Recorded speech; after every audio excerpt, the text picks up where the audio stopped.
Gəlin, qanunların gizli dünyasına baş vuraq.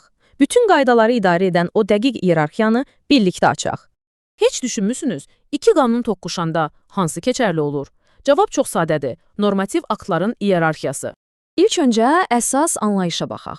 Normativ hüquqi akt sadəcə hamımız üçün məcburi olan rəsmi qaydadır. Baxın, bu qaydalar bir növ piramida kimidir və təbii ki, zirvədə konstitusiya dayanır. Sistemin qızıl qaydası çox bəsitdir. Aşağıdakı yuxarıdakına zidd gedə bilməz. Bu qədər sadə. Yaxşı, bəs bu qədər güclü qaydalar necə yaranır?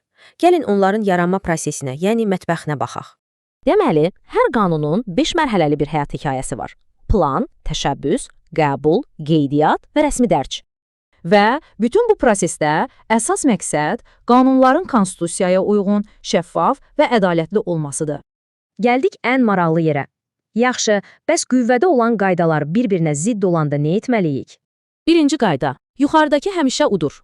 Qanun, nazirliyin verdiyi bir təlimatdan hər zaman daha güclüdür.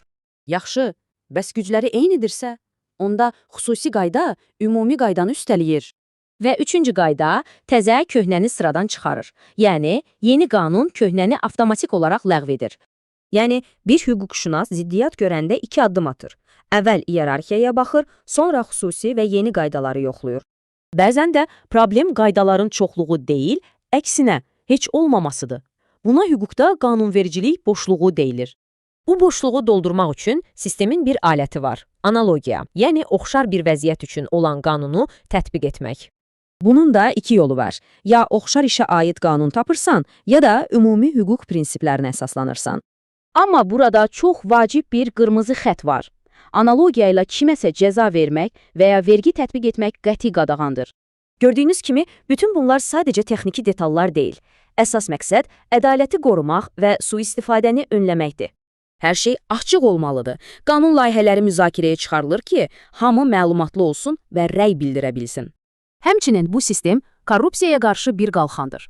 Məsələn, məmurların qeyri-müəyyən səlahiyyətlərini məhdudlaşdırır. Bax, bu qanunların nizam və ədalət üçün çəkilmiş çertyojudur. Bəs sizcə, mükəmməl qaydalar ədalət üçün yetərlidirmi?